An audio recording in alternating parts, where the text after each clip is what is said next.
विद्यार्थी मित्रांनो, advance retail marketing या विषयातील आपण रिटेल व्यवसायातील ग्राहक सेवा या प्रकरण क्रमांक 2 मधील आपण विविध घटकावर आजपर्यंत चर्चा केलेली आहे.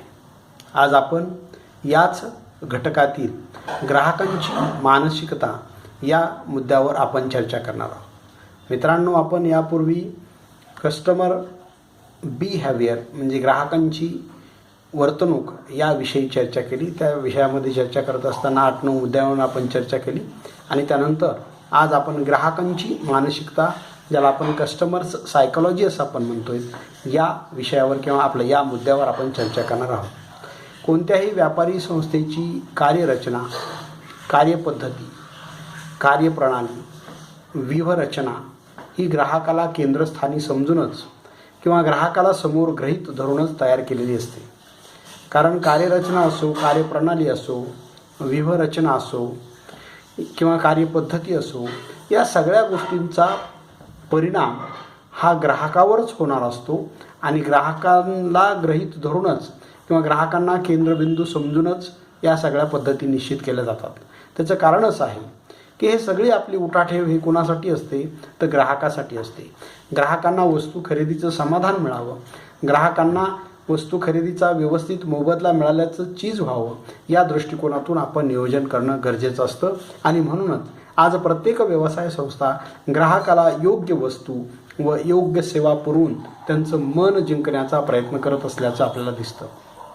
याचं कारण असं आहे की एकदा का ग्राहक आपल्या दुकानामध्ये आला, आपल्या वस्तूंची खरेदी त्यांनी केली की तो नेहमीसाठी भविष्यामध्ये आपला कायमस्वरूपी ग्राहक कसा होईल या दृष्टिकोनातून प्रत्येक व्यावसायिकाची धडपड असते.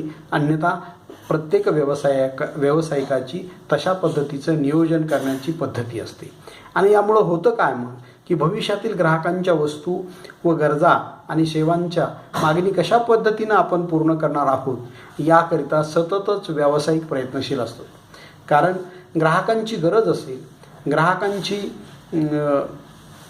आवड असेल, ग्राहकांची रूढी असेल, परंपरा असेल, सण असतील, उत्सव असतील, या सगळ्या गोष्टींचा त्याच्या वस्तू खरेदीवर परिणाम होत असल्याचं आपल्याला दिसून येतं. म्हणून प्रत्येक व्यावसायिक हा ग्राहकांच्या या बाबींचा सातत्यानं विचार करत असल्याचं आपल्याला दिसून येतं. आणि म्हणूनच ज्याप्रमाणे ग्राहकांच्या गरजा लक्षात घेऊन त्यानुसार वस्तूंचं उत्पादन करणं महत्त्वाचं असतं, त्याचप्रमाणे विपणनात ग्राहकांच्या मानसिकतेचा अभ्यास करणं सुद्धा तेवढंच महत्त्वाचं असतं. आपण ग्राहकांच्या आवडीनिवडी, ग्राहकांच्या गरजा, ग्राहकांचा विचार मनात घेऊन आपण वस्तूंचं नियोजन करतो किंवा वस्तूंची विक्री करण्याचा प्रयत्न करतो. ही तर बाब महत्त्वाची आहेच, परंतु त्याचबरोबर ग्राहकांच्या मानसिकतेचा सुद्धा अभ्यास करणं तेवढंच महत्त्वपूर्ण आहे. त्याचं कारण असं आहे की कोणतीही वस्तू खरेदी करणारा शेवटी ग्राहक हा त्याच्या मानसिकतेच्या परिणामावरच ते वस्तूंच्या खरेदीच्या निर्णयाप्रत आलेला असतो. म्हणून ग्राहकांची मानसिकता ही संपूर्ण विपणन प्रक्रियेला प्रभावित करणारी प्रमुख बाब आहे. आणि प्रमुख बाब असल्यामुळं त्याची मानसिकता कशा पद्धतीची आहे वस्तूविषयीची याविषयीचा विचार आपण ग्राहकांच्या मानसिकतेमध्ये करणं गरजेचं असतं. ग्राहक हा आपल्या गरजा व इच्छा भागवण्यासाठी वस्तूंची खरेदी करत असतो आणि वस्तूंची खरेदी करण्याकरता केलेल्या सर्व क्रियांचा ग्राहकांची मानसिकता या संज्ञेमध्ये होत असल्याचं आपल्याला दिसून येतं. कारण वस्तूंची ग्राहक खरेदी कशामुळं करतो तर त्याच्या स्वतःच्या गरजा भागवण्यासाठी किंवा त्या गरजा पूर्ण करण्यासाठी वस्तू आणि सेवांची तो खरेदी करत असतो. आणि म्हणून वस्तूंची खरेदी करत असताना अनेक बाबींचा, अनेक गोष्टींचा किंवा मानसिकतेचा वस्तूंच्या खरेदीवर परिणाम होत असतो. म्हणून ग्राहकांच्या मानसिकते म्हणजे काय नेमकं तर ग्राहक वस्तू खरेदी करत असताना किंवा ग्राहक सेवा खरेदी करत असताना त्यांच्या खरेदीवर कोणकोणत्या बाबींचा परिणाम होतो या सर्व गोष्टीला आपण ग्राहकांची मानसिकता या संज्ञेमध्ये समाविष्ट करू शकतो. त्याचबरोबर ग्राहकांची मानसिकता ही एक अशी प्रक्रिया आहे विद्यार्थी मित्रांनो की जिच्या माध्यमातून व्यक्ती वस्तू व सेवांच्या खरेदीबाबत कशाची खरेदी करावायची आहे, कशी खरेदी करावायची आहे, कोणाकडून खरेदी करावायची आहे, कुठे खरेदी करावायची आहे याविषयीचा निर्णय घेत असतो. आणि मग हा निर्णय घेत असताना ग्राहकांची मानसिकता या संज्ञेची व्याख्या आपल्याला म्हणजे पुढील प्रमाणे सांगता येतील. मग ती कोणती आहे ग्राहकांच्या मानसिकतेची व्याख्या? तर आपण ग्राहकांच्या मानसिकतेचा जर विचार केला तर आपल्याला असं लक्षात येतं की वैयक्तिक उपभोगासाठी जेव्हा अंतिम ग्राहकाकडून वस्तू किंवा सेवांची खरेदी केली जाते तेव्हा त्या खरेदीच्या वेळी ग्राहक कशा प्रकारे वागतो, त्या वस्तू व सेवा संबंधीतील माहितीचे संकलन व विश्लेषण करतात, खरेदी प्रक्रिया ठरवितात. त्यासाठी ग्राहकांची शारीरिक, मानसिक आणि सामाजिक वर्तन कशा पद्धतीचं आहे त्या सर्व गोष्टीला आपण ग्राहकांची मानसिकता असं आपण म्हणतो. वस्तूंची खरेदी ग्राहक स्वतःच्या गरजा पूर्ण करण्यासाठी करत असतो. गरजा या वेगवेगळ्या प्रकारच्या असतात.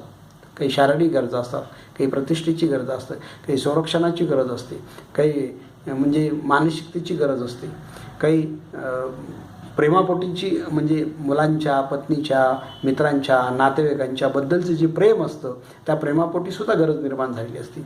मग या सगळ्या गरजासाठी ग्राहक जर वस्तूंची खरेदी करत असेल तर ग्राहक वस्तूंची खरेदी करत असताना त्या वस्तूविषयीची तो माहिती घेतो, त्या वस्तूविषयीचे उपयोग जाणून घेतो, त्या वस्तूविषयीची माहिती तो संकलित करतो, त्या माहितीची तो विश्लेषण करतो आणि शेवटी तो वस्तूंच्या खरेदीच्या निर्णयाप्रत येतो. या सर्व गोष्टींमध्ये ग्राहकांची शारीरिक, मानसिक आणि सामाजिक वर्तनामध्ये काही बदल घडत असतो, काही सामाजिक, मानसिक आणि शारीरिक वर्तन घडत असतं. त्या सर्व बाबींना आपण ग्राहकांची मानसिकता या संज्ञेमध्ये समाविष्ट करू शकतो. म्हणजे ग्राहकांची मानसिकता म्हणजे काय तर दुसरं तिसरं काही नसून ग्राहक वस्तूंची खरेदी करत असताना वेगवेगळ्या पद्धतीनं, वेगवेगळ्या अँगलनी त्याच्यावर विचार करतो. वस्तू कुठं खरेदी करावी, कोणाकडे खरेदी करावी, कशी खरेदी करावी, का खरेदी करावी, या सगळ्या गोष्टींचा विचार करून तो एका ठराविक निर्णयाप्रत येतो. त्यामध्ये त्याला मग हे सगळं निर्णय प्रक्रिया करत असताना, या प्रक्रियेपर्यंत पोहोचत असताना त्याला मानसिक, शारीरिक आणि आर्थिक या तिन्ही गोष्टींच्या बाबींचा परिणाम त्याच्या वर्तणुकीवर होत असतो, त्याच्या मानसिकतेवर होत असतो. या सगळ्या गोष्टीला आपण ग्राहकांची मानसिकता असं आपण म्हणतो. मग ग्राहकांची मानसिकता ही संज्ञा व्यापक आहे. या संज्ञेमध्ये ग्राहकांना वस्तू आणि सेवाबद्दल जाणीव झाल्यानंतर त्यांच्याकडून करण्यात येणाऱ्या सर्व व्यवहारांचा अंतर्भाव होतो. एकदा का आपल्याला वस्तू खरेदी करावायची आहे किंवा एखादी ठराविक सेवा खरेदी करावायची आहे, अशा प्रकारची ग्राहकांची जेव्हा विचारशक्ती निश्चित होते त्यालाच आपण ग्राहकांची मानसिकता असं आपण म्हणतो. मग या ग्राहकांच्या मानसिकता ही संज्ञा ही व्यापक स्वरूपाची आहे. याच्यामध्ये वस्तू खरेदी करण्याविषयीचा तो निर्णय निश्चित करत असतो आणि त्यामध्ये वेगवेगळ्या प्रक्रियेतून, वेगवेगळ्या पद्धतीतून तो जात असतो. पहिल्यांदा तो वस्तू पहिल्यांदा तो त्या वस्तूंची तो माहिती घेतो, दुसऱ्यांदा ती वस्तू दुकानामध्ये जातो, पाहतो, त्याच्यानंतर त्या माहितीचं विश्लेषण करतो, त्याच वस्तूला पर्यायी कोणत्या वस्तू आहेत का याच्याविषयीची तो माहिती घेतो, त्या वस्तूंच्या किमती काय आहेत, त्याचे काय नुकसान आहे, त्याचे काय फायदे आहेत, त्याचे काय तोटा आहे, या सर्व गोष्टींची, वस्तूंच्या किमतीविषयीचं, वस्तूंच्या उत्पादकाविषयीचं, वस्तूंच्या दर्जाविषयीचं, वस्तूंच्या विक्रेतर सेवेविषयीचं, वस्तूंच्या वापराबद्दलचं, वस्तूंच्या पॅकिंगबद्दलचं, वस्तूंच्या टिकाऊपणाबद्दलचं, या सगळ्या गोष्टींची माहिती ग्राहक वस्तू खरेदी करत असताना घेत असतो. या सगळ्या गोष्टींचा तो सारासार विचार करून जेव्हा त्याची एक ठराविक स्टेज येते की त्या स्टेजला, त्या प्रक्रियेमध्ये तो वस्तूंची खरेदी करतो. या सर्व गोष्टींना आपण ग्राहकांची मानसिकता असं आपण म्हणू शकतो. यालाच आपण ग्राहकांची मानसिकता असं आपण म्हणतो. मग बाजारपेठेच्या दृष्टिकोनातून या ग्राहकांच्या मानसिकतेचं काय महत्त्व आहे, ज्याला आपण इम्पॉर्टन्स ऑफ कस्टमर सायकॉलॉजी असं आपण म्हणतो, तर कोणतं महत्त्व आहे, कशासाठी महत्त्व आहे हे पाहत असताना आपल्याला असं लक्षात येतं की काही मुद्द्यांचा आपल्याला त्याच्याविषयी चर्चा करणं गरजेचं आहे. तत्पूर्वी आपण आधुनिक युगात उत्पादकांना, व्यापाऱ्यांना ग्राहकांच्या मानसिकतेचा अभ्यास करणं फार गरजेचं आहे. त्याचं कारण असं आहे की बाजारपेठ ही ग्राहक केंद्रभिमुख झालेली आहे. बाजारपेठेमध्ये ग्राहकांना केंद्रस्थानी ठेवून वेगवेगळ्या प्रकारचे निर्णय घेतले जातात आणि आज बाजारपेठेमध्ये तीव्र स्वरूपाची स्पर्धा आहे. अशा या स्पर्धेला आपल्याला सामोरं जायचे, अशा या स्पर्धेमध्ये आपल्याला टिकून यशस्वी व्यवसाय करायचा आहे. मग अशा स्थितीमध्ये आपल्याला ग्राहकांची मानसिकता समजून घेणं अत्यंत महत्त्वाचं असतं. ग्राहकांच्या मानसिकतेचा विचार करणं अत्यंत गरजेचं असतं आणि अशा या परिस्थितीमध्ये ग्राहकांच्या मानसिकतेचा अभ्यास हा उत्पादकाला करावाच लागतो. त्याचं कारण असं आहे की हा अभ्यास करून आपण ग्राहकांना वस्तू खरेदी करण्यासाठी आकर्षित करू शकतो. विविध प्रकारच्या वेगवेगळ्या प्रकारच्या व्यूहरचनांची आपण उभारणी करू शकतो. त्याचबरोबर वेगवेगळे डावपेच आखू शकतो, वेगवेगळे निर्णय घेऊ शकतो आणि या सगळ्या गोष्टीमुळं ग्राहकांची मानसिकता वस्तू खरेदी करण्याविषयीची तयार करू शकतो. याच मानसिकतेचं महत्त्व आपल्याला पुढील प्रमाणे सांगता येईल. म्हणजे ग्राहकांच्या मानसिकतेचं महत्त्व आहे व्यवसायामध्ये, हे आपण इथपर्यंत आलेलो आहेत. परंतु आपल्याला आता नेमकं काय करावं लागेल, तर कोणकोणती महत्त्व आहे. त्यातला पहिला मुद्दा आहे की बाजारपेठेतील विभिन्नता. समाजामध्ये प्रत्येक व्यक्ती ही इतर व्यक्तीपेक्षा वेगवेगळ्या प्रकारची आहे, भिन्न प्रकारची आहे. त्यामुळे देशातील बाजारपेठेंचं स्वरूप पाहिलं तर आपल्याला असं लक्षात येतं की प्रत्येक बाजारपेठ ही दुसऱ्या बाजारपेठेपेक्षा बाजारपेठेची क्षमता, बाजारपेठेची स्थिती, बाजारपेठेची रचना, बाजारपेठेची स्वरूप, बाजारपेठेतील स्पर्धा आणि बाजारपेठेतील ग्राहकांच्या आर्थिक, सामाजिक आणि दर्जा याबद्दल संपूर्णपणे वेगवेगळ्या असल्याचं लक्षात येतं, किंवा काही प्रमाणामध्ये तरी का होईना पण वेगवेगळ्या असल्याचं लक्षात येतं. आणि मग अशा स्थितीमध्ये विक्रेत्यांची स्थिती व शक्ती अशा विविध बाजारपेठेमध्ये वापरायची आहे आपल्याला. आणि त्यासाठी आपल्याला ग्राहकांच्या गरजांचा, ग्राहकांच्या मानसिकतेचा विचार करणं गरजेचं आहे. त्याचं कारण असं आहे की सर्व बाबींचा ग्राहकांच्या खरेदीवर परिणाम होतो, सर्व बाबींचा ग्राहकांच्या प्रेरणेवर परिणाम होतो, ग्राहकांच्या वस्तू खरेदीच्या मानसिकतेवर परिणाम होतो. म्हणून या सगळ्या गोष्टींचा विचार करणं आपल्याला आज अपरिहार्य आहे. आणि म्हणूनच एका बाजारपेठेत विशिष्ट वेळात ग्राहकांच्या ज्या प्रेरणा होत्या, त्यांनी जे वस्तू खरेदी व्यवहार केले, तशाच प्रकारची प्रेरणा व व्यवहार दुसऱ्या बाजारपेठेमध्ये असतीलच हे सांगता येत नाही. त्याचं कारण असं आहे की आज आपण पाहतोय की महाराष्ट्र आणि आंध्र प्रदेश किंवा महाराष्ट्र आणि कर्नाटक एका राज्याच्या दुसऱ्या राज्यांच्या बॉर्डर एकमेकाला लागून आहे. परंतु त्या राज्यामध्ये असणारी वातावरण, त्या राज्यामध्ये असणारी मानसिकता, त्या राज्यामध्ये असणारं रूढी आणि परंपरा, त्या राज्यामध्ये असणारी म्हणजे भौगोलिक वातावरण, या सगळ्या गोष्टींचा परिणाम वस्तूंच्या खरेदी आणि विक्रीवर होत असतो. आज आपण पाहतो की महाराष्ट्रामध्ये प्रामुख्यानं बाजरी आणि ज्वारी या पिकांचा आहारामध्ये जास्त उपयोग केला जातो. परंतु आंध्र आणि कर्नाटकाचा जर विचार केला तर आपल्याला असं लक्षात येतं की त्या राज्यामध्ये त्यांच्या आहारामध्ये प्रामुख्यानं तांदळाचा किंवा भातांचा जास्त मोठ्या प्रमाणावर वापर केला जातो. म्हणजे ही मानसिकता आहे, ही व्यूहरचना आहे, हे त्या ठिकाणचं वातावरण आहे, त्या ठिकाणची रूढी आहे, त्या ठिकाणची परंपरा आहे.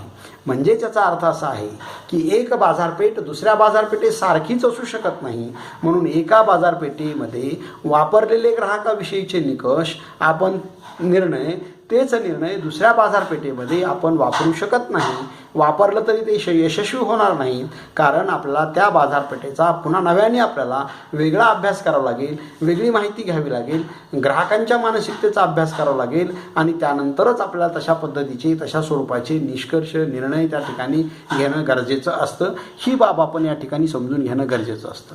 त्याचं कारण असं आहे मित्रांनो की ग्राहकांच्या त्या प्रेरणा, त्यांनी ते केलेले खरेदी व्यवहार, तशाच प्रेरणा व व्यवहार प्रत्येक बाजारपेठेमध्ये असू शकतील याची गॅरंटी नाही. व्यवहारांच्या स्वरूपावर विक्रेत्यांचं यश किंवा अपयश अवलंबून असतं.